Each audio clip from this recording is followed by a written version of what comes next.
السلام علیکم ګرانو کتونکو. نن سبا دا یوه مسله ډېره عام ده، د چا سکین چې کوم یې مخ چې یې دا ډېر خولې کوي، ډېره غوړزګي راباسي. نو ولې راباسي؟ په دغه تاسو خبره یاست چې زموږ د سکین لاندې سیبیشیس ګلینډ دی، هغه سیبم ریلیزوي، د هغه څه چې دی دا غوړزګي ډېره راوځي. بیا که هغه د سړي په خوبصورتي کې هم مسله جوړوي، مخ تور هم واړوي، که څه هم ستا سپین یا سور مخ نو هغه ګلوینګ یې ګده سره چپه ورسته سي. نو د دې ریزنز چې دي وار به زه ریزنز در وښایم، بیا به زه تاته د دې علاج هم در وښایم. کوم انسان چې ډېره پریشاني کوي، ډېر ټینشن اخلي، د هغه به دا سیبم ګلینډز ډېر سیبیشیس ګلینډ به ډېر اکټیو وي، د غوړزګي به راباسي. انوایرمنټ چې کوم ماحول دی دا هم ډیپینډ کوي چې باید ستا په ماحول کې غوړزګي سته که نه سته، نمي سته که نه سته، که دا خشکي زیاته ده. د دې د وجې څه هم وي چا بیا جینیټیکلي دا ګلینډز ډېر اکټیو وي، خانداني په هغو کې دا غوړزګي ډېره راوځي.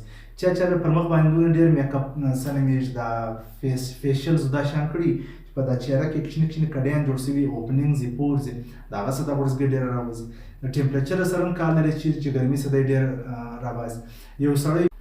یو سړی بیا پر مخ باندې ډېر صابونان ورکوي، فیس واش ورکوي، د هغه هم مخ غوړزګي کوي، د عمر سره هم کار لري.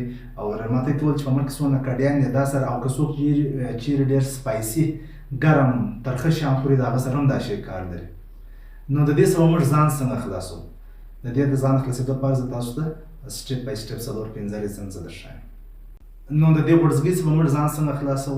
اول دا دی چې ته بار بار خپل مخ مه مینځه په صابونه یا په فیس واش باندې، څومره چې ستا مخ خشکېږي دا دماغ ته میسج ځي چې د دې انسان پوست سکین ډېر خشک دی، لهذا لږ تیل راوباسه چې دا غوړ سي. قدرتي تیل دی، دا آیل دی. نو بار بار مخ مینځنه نه ده پکار، که څه هم دی ډېر خولې کوي یا ډېر غوړزګي راباسي دا نه ده پکار.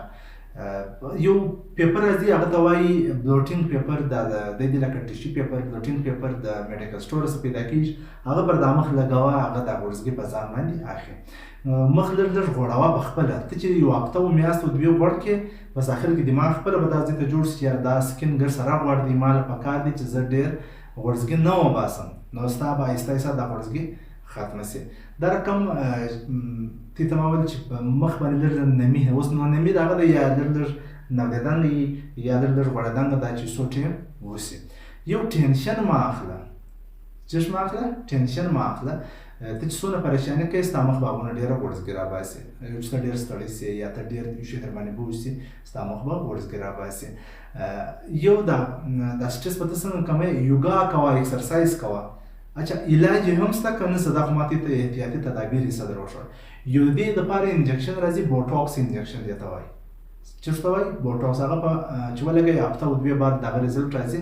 خلک به دا په غلو کې هم لګوي، بیا خولې نه کوي. نو هغه په دا سکین کې لګېږي، هغه بیا دا چې کومه غوړزګي ده دا ډېره نه راباسي. نو دا یې د دې پراپر علاج دی.